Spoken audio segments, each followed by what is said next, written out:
Hey guys, Andy Prepper here. Going to show you some of the latest accessories and ammo upgrades and whatnot that I picked up for my Glock 20 and 10mm, my new Woods gun. I've got a lot of gear that came in today, had to pick up today and whatnot, and I've got a lot of other gear coming. I'm spending a small fortune on this little gun, but I think it's going to be worth it as a woods carry gun, as my primary out here in the wilderness and woods. The more I've thought about it, I think this gun is certainly going to be my home defense gun as well inside the house. I like my Glocks, and I think this 10mm is going to do the job for around the woods for bear and boar, as well as two-legged creatures. Why have two guns for that when you can have one? So, got a lot of gear here. Going to go over it briefly. We've got a lot more on order. We're going to be showing that as time goes on, and doing reviews of all of this at some point, though I haven't quite figured out how I'm going to do all of that. Let's talk about the gun itself. First of all, you've seen this before. One little minor object I picked up here is the little plug here for the gap in the back. Picked that up. That had to be specific for the 21 SF. The standards for the 20 won't fit this one. But nice little addition, I think. Cleans it up easily. Keeps gunk and grime out of that small space back there. Don't entirely know why Glocks don't already come with that. And as you may notice here, it's got a different barrel. Lone Wolf. This is the 10mm standard length barrel, 4.6 inches, I believe, or 4.61 or 4.62, something like that. This is more of an accurized barrel. I did not go for the larger one, the longer 6-inch barrel with the porting up front that a lot of people have recommended and suggested. I may go for that at some point, but at this point in time, I'm not going to do that. I don't want that longer barrel, and frankly, I'm not so sure about the porting. I like the porting. I like the fact it's going to keep the recoil down, but I'm going to be carrying this around the property a lot. If I'm down fishing by the river or down at the range shooting or just walking the property, most of the time I'm going to be doing that later in the day, evenings and whatnot, just due to my schedule. So I worry about the flash from that ported barrel blinding me and all that. I know they make some low light barrels, ammo and whatnot, the Buffalo Bore and some others are low flash, but I still worry about that. I worry about firing that first round, getting blinded by it in low light conditions, and then, well, my follow-up shots are going to be crap, frankly. So I went for the standard style barrel. We'll see how that goes. I've got the conversion barrel to 40 Smith & Wesson on order. It's not in. Also got a few other little items for this, which we'll go over. So there's that.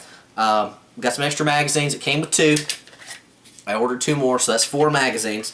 I'll probably order some more at some point. Those were $22, $23 a piece. Get those out of the way there for you.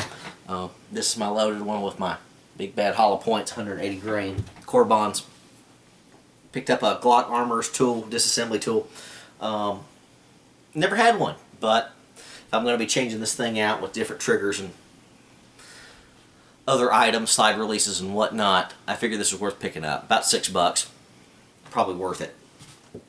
Got the Serpa holster with the paddle. I don't typically like the paddle holsters generally. I like the standard belt loops, but in this case I think it's a good choice just for now until my custom chest rig comes in. That's going to be probably 6 to 8 weeks from what they said.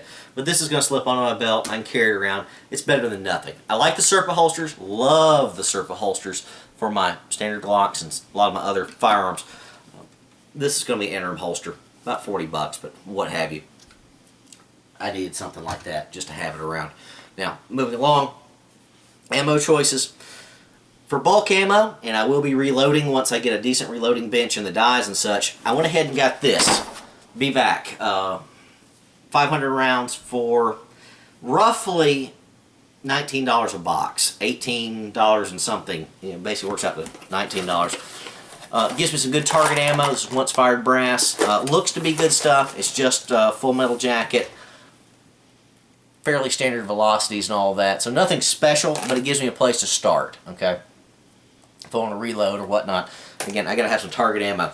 The cheapest target ammo I found around was this Blazer, which is going to run me $25, $27 a box, but that is aluminum case, so I can't reload that. So 18, 19 bucks a box.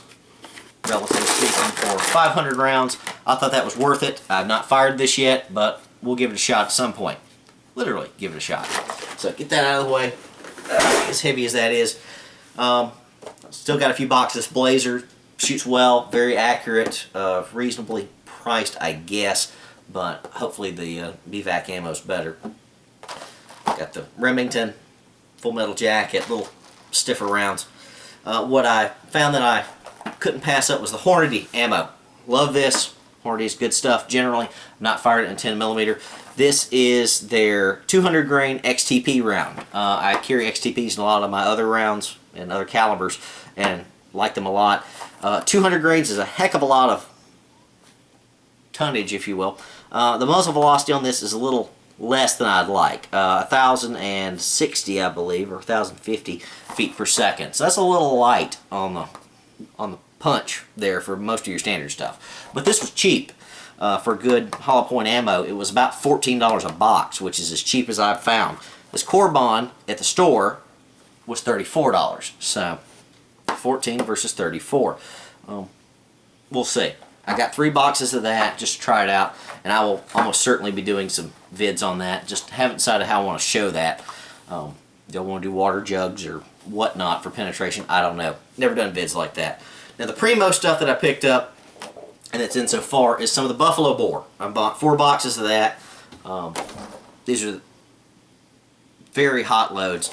This box, both these boxes here, are 180 grains at 1,350 feet per second. So this is a screamer round. Very nice. Got 2 boxes, you know, pretty much one to shoot and one to load up. One complaint I had about Buffalo Bore, just something I thought was odd, was how big this box needs to be for 20 rounds of ammo. Styrofoam and all that, I guess that's good for encasing, but good lord, Hornady stores it in a container this size. So this is a little ridiculous on the size, so I wonder how much I paid extra in shipping just for the size and bulk of this. So 2 boxes of the 180 grain for personal defense versus 2-legged critters, and 2 more boxes of the heavy duty stuff. This is 220 grain hard cast lead bullets, 1,200 feet per second at 703 foot-pounds. This is my bore and bear rounds. This is for deep penetration, kicking butt and taking names. Great ammo, well discussed out there. I've also ordered a lot of ammo from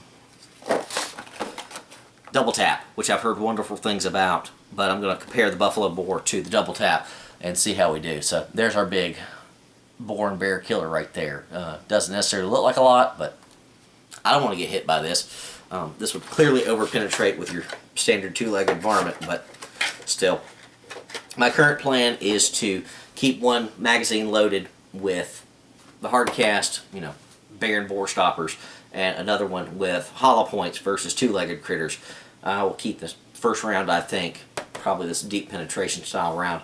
And if I need to switch it out quickly in the house or wherever, I can do that. My first round will be a deep penetrator. If I need to punch through a door frame or a window or anything else, I'm good to go. My follow-ups could be the hollow points or more of these, depending on what's outside the door. So keeping 2 magazines around. Oh, I got 4. You know, keep a third for backup and 1 for rotation. So got a lot of ammo here, guys. I will be reloading once I figure out what I like. I'll of course be reloading target rounds. I do have a 40 Smith & Wesson conversion barrel on order. It's not in yet. I've got a few other nice little additions, which will show at some point, but just thought I'd do some updates tonight just because I felt like it. Not really a review, but let you know how things are coming. MD Prepper, out.